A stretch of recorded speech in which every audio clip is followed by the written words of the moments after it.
ان الحمد للہ والصلاة والسلام علی رسول اللہ صلی اللہ علیہ وسلم۔ میں نہایت ہی مشکور ہوں ادارہ اور ادارے کی انتظامیہ کا، بالخصوص انسٹیٹیوٹ آف انٹلیکچوئل ڈیولپمنٹ کے ڈائریکٹر کے محتمم ڈاکٹر محمد شعیب بلوان صاحب کا کہ انہوں نے مجھے اس وسعت بھری مجلس میں دعوت دی اور پھر اس لائق سمجھا کہ یہ جو 40 روزہ کارگاہ عمل آج تکمیل کو پہنچی ہے،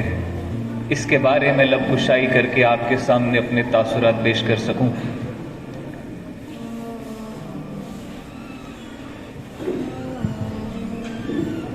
میرا کام یہ تھا کہ میں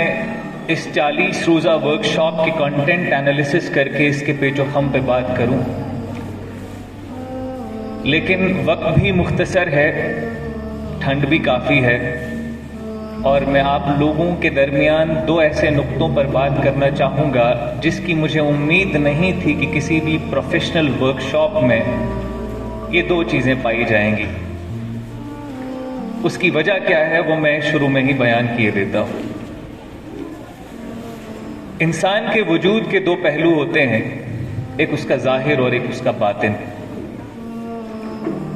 پرسنالٹی کا تعلق، شخصیت کا تعلق، فردیت کا تعلق انسان کے ظاہر سے ہوتا ہے، اس کے رویے سے ہوتا ہے، اس کے آؤٹ لک سے ہوتا ہے، اس کے انٹرفیس سے ہوتا ہے، جو باقی لوگوں کے ساتھ انٹریکشن میں آتا ہے، اور یہ انسان کے وجود کا سب سے بڑا حصہ ہوتا ہے۔ اس کے باطن کا تعلق اس کے کردار سے ہوتا ہے۔ یہ ضروری نہیں کہ ایک شخص کا کردار اور اس کی شخصیت دونوں ایک ہوں۔ میں ظاہری اعتبار سے بہت تہذیب یافتہ،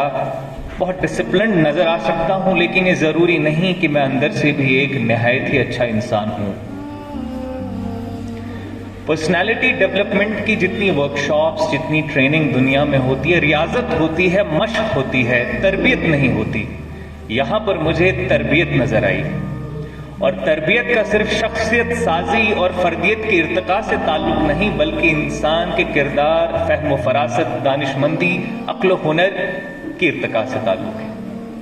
اس کے لیے میں مبارکباد کا مستحق سمجھتا ہوں ڈاکٹر محمد شعیب بلوان صاحب کو کہ انہوں نے اس ورکشاپ میں صرف شخصیت سازی نہیں کی بلکہ کردار سازی کا کام کیا۔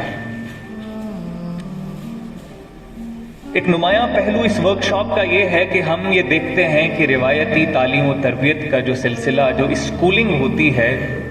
وہ محض ایک چیز پر فوکسڈ ہوتی ہے کہ کس طرح سے بچے اعلیٰ سے اعلیٰ معیار کی کوالیفیکیشن حاصل کر کے کسی ملازمت کو حاصل کر سکیں۔ لیکن ڈاکٹر محمد شعیب صاحب نے وقت اور دور کی اس نزاکت کو پہچانا کہ روایتی تعلیم کے سلسلے سے ہٹ کر موجودہ دور، جس میں معیشت، سیاست اور ہر ایک چیز علم اور نئے پرسنالٹی ٹریٹس کی بنیاد پر دنیا میں نئے مرکز قائم کر رہی ہے، انوویشن ہاٹ سپاٹس قائم کر رہی ہے، نالج ہبس قائم کر رہی ہے، اس کے لیے جس معیار کے کمیونیکیشن سکلز کی ضرورت ہے، اس کے لیے جس معیار کے پرسنالٹی ٹریٹس کی ضرورت ہے، اس کی کمی کی باعث ہمارے اس قصبے کے نونہال بچے کہیں پیچھے نہ رہ جائیں اور ایک سویلائزیشنل ریس میں ہم کہیں دب کر نہ رہ جائیں۔ لیکن اس آغاز سے ہمیں انجام کا بخوبی اندازہ ہو رہا ہے۔ میں نے جب نورین کو نعت رسول مقبول پڑھتے ہوئے سنا تو مجھے لگا دنیا کے بہترین وائس کوچز نے اس کو ٹرین کیا ہے۔ میں جب بچیوں کو سپیچ کرتے ہوئے سن رہا تھا تو مجھے ایسا لگ رہا تھا کہ دنیا کے سب سے بہترین کلینکل سائیکالوجسٹ اور لیڈرشپ کوچ سائمن سینک نے ان کو تیار کیا۔ مجھے جارڈن پیٹرسن کی کلینکل سائیکالوجی کے پہلو ان کی شخصیت میں نمایاں نظر آ رہے تھے۔ گویا مجھے یہ محسوس ہو رہا تھا کہ جس ادارے سے میں ذاتی طور پر منسلک ہوں، جس کا کام محض نوجوانوں کو کنزیومرز آف نالج بنانا نہیں بلکہ ان کی شخصیت اور ان کے کردار کو ایک بہترین انسان میں بدلنا ہے، اس کا کام ان 40 روزوں میں بہت حسن سے، بہت ادب سے مکمل ہوا ہے۔